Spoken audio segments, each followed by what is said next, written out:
देखिए, जब हमारे बाल कमजोर और झड़ रहे होते हैं तो ऐसा नहीं कि सिर्फ एक्सटर्नल एप्लीकेशन ही काम करेगा, हम चीजें लगाएंगे तो ठीक हो जाएगा।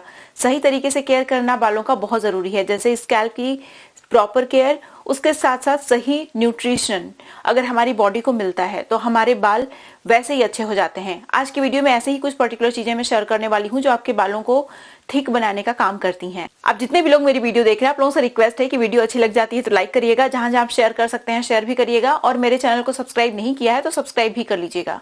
अब चलिए बिना किसी देरी के वीडियो शुरू कर लेते हैं। एक कहावत है कि प्रत्यक्ष को प्रमाण की जरूरत नहीं होती, इसीलिए सबसे पहले मैं आप लोगों को इस रेमेडी का रिजल्ट खुद अपने बालों में दिखाने वाली हूँ। ये जो छोटे छोटे बाल आप देख रहे हैं, ये रिसेंटली रिग्रो किए हुए बाल हैं। और देखिए, बाल थिक होने का मतलब ये नहीं है कि हमेशा आपके बाल रिग्रो करें तभी आपके बाल थिक होंगे। बाल थिक तब भी हो सकते हैं जब आप अपने बालों के ग्रोथ फेज को इंक्रीज कर लें और अपने बालों को झड़ने से रोक लें। तो ये जो रेमेडी है, ये दोनों ही काम करती है, जिससे कि आपके बाल हमेशा रिग्रो करते रहेंगे, बालों की थिकनेस भी इंक्रीज होगी। इसमें जो सबसे पहली रेमेडी है, इसे बनाने के लिए दो तरीके की आयुर्वेदिक चीज़ों का यूज़ करना है, मतलब दो ऐसी चीज़ों का यूज़ करना है जिसे आयुर्वेदा में बहुत पावरफुल माना गया है बालों को रिग्रो करने के लिए और बालों की थिकनेस को इंक्रीज करने के लिए। बालों को रिग्रो करना, बालों की थिकनेस को इंक्रीज करना, ये दो अलग अलग बातें हैं। कैसे, वो आगे मैं समझाऊंगी आप लोगों को। तो सबसे पहले इसमें मैंने जटामानसी और हिबिस्कस लिया हुआ है, हिबिस्कस का ड्राई फ्लावर और ड्राई जटामानसी। उसके बाद इसमें आपको लेना है रोजमेरी हर्ब। रोजमेरी हर्ब और जटामानसी, हिबिस्कस, तीनों ही हमारे बालों को रिग्रो करने में कमाल के तो होते ही हैं। साथ ही साथ जो जटामानसी होती है, ये हमारे बालों के ग्रोथ फेज को इंक्रीज कर देती है, जिससे कि हमारे बाल जल्दी नहीं झड़ते, काले बने रहते हैं। सेम काम भृंगराज भी करता है, इसीलिए भृंगराज भी 1 चम्मच के बराबर इसमें मैंने ऐड कर दिया है। देखिए, हेयर फॉलिकल कुछ और नहीं बल्कि एक तरीके का मेटाबॉलिक फैक्ट्री होता है, जिसे फंक्शन करने के लिए न्यूट्रिएंट और ऑक्सीजन चाहिए होता है। रोजमेरी हर्ब हमारे स्कैल्प में ब्लड फ्लो बूस्ट करने में कमाल की होती है। हमारे स्कैल्प में ब्लड फ्लो बूस्ट होने से होता क्या है कि हमारे हेयर फॉलिकल को ऑक्सीजन और न्यूट्रिएंट दोनों ही बहुत अच्छे तरीके से मिल जाते हैं, जिससे कि वो ग्रो करते हैं, मतलब प्रॉपर तरीके से फंक्शन कर पाते हैं। और जब वो प्रॉपर तरीके से फंक्शन करेंगे तभी हमारे बाल रिग्रो करेंगे, घने होंगे, ग्रोथ फेज इंक्रीज होगी। तो इन सारी चीज़ों में मैंने डाला है रोज़ वाटर। रोज़ वाटर डाल के रात भर भिगो के मैंने छोड़ दिया। नेक्स्ट मॉर्निंग इन सारी चीज़ों को ग्राइंडर में ग्राइंड करके बहुत ही अच्छा सा इसका पेस्ट बना लिया है। इसे मसलिन क्लॉथ की हेल्प से आप अच्छे से स्ट्रेन कर लेना। तो ये जो आपको एक्सट्रैक्ट मिलने वाला है, ये कोई नॉर्मल एक्सट्रैक्ट नहीं है। ये आपके हेयर फॉलिकल को ऑक्सीजन और न्यूट्रिएंट दोनों प्रोवाइड करता है, जिससे कि ये अच्छे तरीके से काम कर पाए। और दूसरा कि ये आपके बालों के ग्रोथ फेज को इंक्रीज कर देता है, जिससे कि बाल जल्दी झड़ते नहीं हैं और आपके बाल घने लंबे समय तक रहते हैं। जल्दी आपके बाल झड़ेंगे नहीं, हेयर थिनिंग की शिकायत आपको नहीं होगी। और ये रेमेडीज बहुत इफेक्टिव हैं। नॉर्मल चीज़ों का यूज़ किया है मैंने, 100% नेचुरल चीज़ें हैं। नॉर्मल कहने का मतलब ये है कि ऐसी चीज़ें हैं जो आपको इजीली मिल जाएंगी। ऐसा कुछ नहीं है कि मैंने ऐसा डाल दिया कि आपको मिलेगा ही नहीं। तो आपको क्या करना है, इसे इस तरीके के ड्रॉपर वाले बॉटल में भर लेना है और सिर्फ अपने स्कैल्प में लगाना है, हेयर फॉलिकल्स में लगाना है। इस तरीके की रेमेडी हमेशा मैं शेयर करती हूँ। क्यों शेयर करती हूँ, मैं आपको बताती हूँ। देखिए, ये जो चीज़ें हैं डायरेक्टली आपके हेयर फॉलिकल्स और स्कैल्प में काम करती है। हमारे स्कैल्प का हेल्दी होना फर्स्ट रिक्वायरमेंट होता है हेल्दी हेयर ग्रोथ के लिए।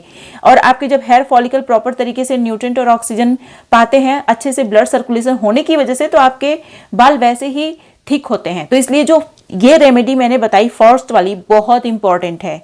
अब देखिए, फर्स्ट वाली रेमेडी बहुत इंपॉर्टेंट है और लास्ट में जो रेमेडी मैं शेयर करने वाली हूँ वो भी बहुत ही ज्यादा इंपॉर्टेंट है, उसे भी आप स्किप नहीं कर सकते। ये जो रेमेडी है, ये आपके बालों की लंबाई को इंक्रीज करने में भी हेल्प करने वाली है, अभी जो मैं शेयर करने वाली हूँ। इस रेमेडी को बनाने के लिए भी सबसे पहले आपको जटामानसी और हिबिस्कस लेना है। ड्राई या फिर फ्रेश कुछ भी ले सकते हो आप, जो भी आपके पास है। अब यहाँ पे कलौंजी सीड का डालना बहुत जरूरी है। देखिए, हमारे हेयर फॉलिकल्स अगर ऑक्सीडेटिव डैमेज का शिकार हो गए या फिर प्रॉपर ब्लड सर्कुलेशन नहीं हो रही है, इस वजह से उनको न्यूट्रिएंट और ऑक्सीजन नहीं मिल रहे हैं, तो वो मर जाते हैं। मर जाएंगे तो फिर कहाँ से काम करेंगे, जब कोई मर ही गया तो वो काम थोड़ी कर पाएगा। तो आपके बाल झड़ना शुरू हो जाते हैं और आपके बालों में पूरी खाली खाली स्कैल्प नजर आने लगती है। तो अगर आप ये सारी दिक्कतें नहीं चाहते तो इन रेमेडीज का यूज जरूर करिएगा, और ये प्रॉपर तरीके से काम भी करती हैं। कैसे काम करती है मैं आपको समझाती भी हूँ, लेकिन बहुत सारे लोगों को ये सारी बातें सुनना पसंद नहीं है। लेकिन देखिए, जो हमारा दिमाग होता है ना, ये बहुत इंपॉर्टेंट चीज है, बहुत नहीं सबसे ज्यादा इंपॉर्टेंट चीज है हमारी बॉडी का। जब हमें सही तरीके से समझ में आता है कि इसके पीछे क्या साइंस है, तो हम लोग ज़्यादा उस पर बिलीव करते हैं और वो हमारे लिए उतने ही अच्छे तरीके से काम कर पाता है, क्योंकि हमारा माइंड कन्विंस हो गया अब कि हाँ ये सारी चीज़ें इफेक्टिव हैं। फिर आप यूज़ करेंगे तो आपको ज़्यादा फायदा मिलेगा, इसीलिए मैं इनका फायदा भी आपको बताती हूँ। अब देखिए इसमें आपको क्या करना है कि जटामांसी और हिबिस्कस डालने के बाद इसमें आपको भृंगराज ऐड करना है, रोजमेरी ऐड करना है और गुदची ऐड करना है। गुदची की जगह आप क्या यूज़ कर सकते हैं मैं आपको बता देती हूँ। गुदची की जगह आप रोज पेटल्स का पाउडर ले सकते हैं या फिर फ्रेश गुलाब की पंखुड़ियों का यूज़ कर सकते हैं। अब यहाँ पे आपको राइस लेना है, रोजमेरी हर्ब लेना है और सबसे इंपॉर्टेंट चीज़ फेनुग्रीक सीड लेना है और कोई भी साइट्रिक पील लेना है। जैसे कि आप देख सकते हैं मैं यहाँ पे यूज़ कर रही हूँ संतरे का छिलका, आप नींबू का छिलका या फिर अनार का छिलका भी ले सकते हैं। इस छिलके का यूज़ क्यों करना है हमें, मैं आपको बता देती हूँ वो भी बात। देखिए हमारे स्कैल्प और बालों का जो पीएच होता है वो एसिडिक होता है और जो ऑरेंज का छिलका होता है ये भी नेचर में एसिडिक होता है। तो ये हमारे स्कैल्प और बालों के पीएच को मेंटेन करता है, सीबीसीएस ग्लैंड्स को रेगुलेट करता है और हमारे स्कैल्प की माइल्ड एक्सफोलिएशन भी करता है। तो जितने भी क्लॉग्ड हेयर फॉलिकल्स होते हैं, जो भी एक्यूमुलेशन होता है जो हमारे हेयर फॉलिकल को ब्रीद नहीं करने दे रहा, उस दिक्कत को ये खत्म करने का काम करता है। साथ ही साथ जो हिबिस्कस होता है ना, ये हमारे बालों के क्यूटिकल को रिपेयर करता है। ये जो हमारे हेयर क्यूटिकल के बीच में फ्रिक्शन हो रहा होता है उसको कम करता है, जिससे हमारे हेयर क्यूटिकल डैमेज नहीं होते। और जब हमारे हेयर क्यूटिकल डैमेज नहीं होते तो उससे फायदा ये होता है कि हमें स्प्लिट एंड की दिक्कत कम होती है, हमारे बाल लंबे ज़्यादा होते हैं, टूटते कम है हमारे बाल। कहने का मतलब ये है हेयर ब्रेकेज को कम करने में हिबिस्कस बहुत ही कमाल का होता है, क्योंकि इसके अंदर बहुत सारा म्यूसिलेज फाइबर पाया जाता है जो हमारे बालों के ऊपर एक कोटिंग बिल्डअप कर देता है। तो इन सारी चीज़ों को ओवरनाइट भिगो के छोड़ दीजिए। नेक्स्ट मॉर्निंग इन सारी चीज़ों को ग्राइंडर में ग्राइंड करके बहुत ही अच्छा सा इसका पेस्ट बना लीजिए। जैसे कि अभी आप देख सकते हैं इसका पेस्ट मैंने बना लिया है। इसे पूरे स्कैल्प में और पूरे बालों की लेंथ में अच्छे से लगा लीजिए। लगा के एटलीस्ट 1 घंटे छोड़िए, उसके बाद नॉर्मल वाटर से हेयर वॉश कर लीजिए। जो फर्स्ट वाली रेमेडी थी उसे आपको डेली अपने बालों में लगाना है और उसे लगा के आपको वॉश नहीं करना है। लेकिन ये जो रेमेडी है, ये जो हेयर मास्क है, इसे हफ्ते में सिर्फ 2 बार ही लगाना है और इसे लगा के 1 घंटे के बाद 2 घंटे के बाद आप हेयर वॉश कर लेना। तो ये आपके बालों की लंबाई को भी इंक्रीज करता है और थिकनेस को भी इंक्रीज करने में हेल्प करता है। तो ये रेमेडीज बहुत इफेक्टिव हैं। लेकिन जो लास्ट रेमेडी अभी मैं शेयर करने वाली हूँ वो सबसे ज़्यादा इफेक्टिव है। अगर आप उस चीज़ को फॉलो नहीं करते तो फिर ये दोनों रेमेडीज उतना इफेक्टिव तरीके से काम नहीं कर पाएंगी। और वो जो रेमेडी है उसे आपको हमेशा पूरी लाइफ टाइम आपको फॉलो करना है। अगर बाल लंबे घने चाहिए तो आपको ये तीनों ही रेमेडीज लाइफ टाइम फॉलो करनी होंगी, लेकिन विशेष ध्यान आपको लास्ट वाली पे ही रखना है। तो अभी आप देख सकते हैं इन सारी रेमेडीज का यूज़ करने से आपके बालों की थिकनेस और डेंसिटी इंक्रीज होगी। हालांकि मेरे बाल रफ, ड्राई, डैमेज टाइप के हैं, लेकिन फिर भी मैंने अपने बालों को बचा के रखा हुआ है और आपको मेरे बाल कहीं से भी ड्राई, डैमेज नहीं लग रहे होंगे, क्योंकि ये जो हेयर मास्क है आपके बालों को रिपेयर कंडीशन करने में कमाल का होता है। आपको कंडीशनर की ज़रूरत ही नहीं पड़ेगी आप अगर इस हेयर मास्क का यूज़ करते रहते हैं तो बालों में मैंने इसका इफेक्ट तो दिखा दिया आपको। अब चलिए लास्ट वाली रेमेडी की तरफ चलते हैं जो आपके बालों के लिए रामबाण की तरह है। तो इसके लिए सबसे पहले आपको रेजिन लेना है। रेजिन एक्चुअली में एंटीऑक्सीडेंट का बहुत ही अच्छा सोर्स है। एंटीऑक्सीडेंट आपके हेयर फॉलिकल में ऑक्सीडेटिव डैमेज नहीं होने देता।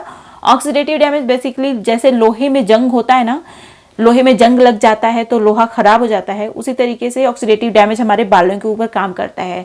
ऑक्सीडेटिव डैमेज हमारे बालों को पूरी तरीके से खराब कर देता है। लेकिन रेजिन अगर आप कंज्यूम करते हैं तो उस दिक्कत को खत्म करने में ये कमाल का होता है। आयरन का भी ये बहुत ही अच्छा सोर्स है और आयरन कितना ज्यादा जरूरी है आपके बालों की ग्रोथ के लिए आपको पता ही होगा। और अब आपको लेना है कैश्यू नट यानी काजू। काजू भी भिगो दीजिएगा। इन सारी चीज़ों को ओवरनाइट भिगो देना है हमें। काजू के अंदर बहुत सारा कॉपर पाया जाता है जो कि मेलानिन सिंथेसिस में भी हेल्प करता है, आपके हेयर फॉलिकल्स को प्रोटेक्ट करके रखता है। इसके अंदर जिंक खूब सारा पाया जाता है जो कि फंक्शन कराता है हमारे हेयर फॉलिकल को प्रॉपर तरीके से। आयरन का और प्रोटीन का ये बहुत ही अच्छा सोर्स होता है।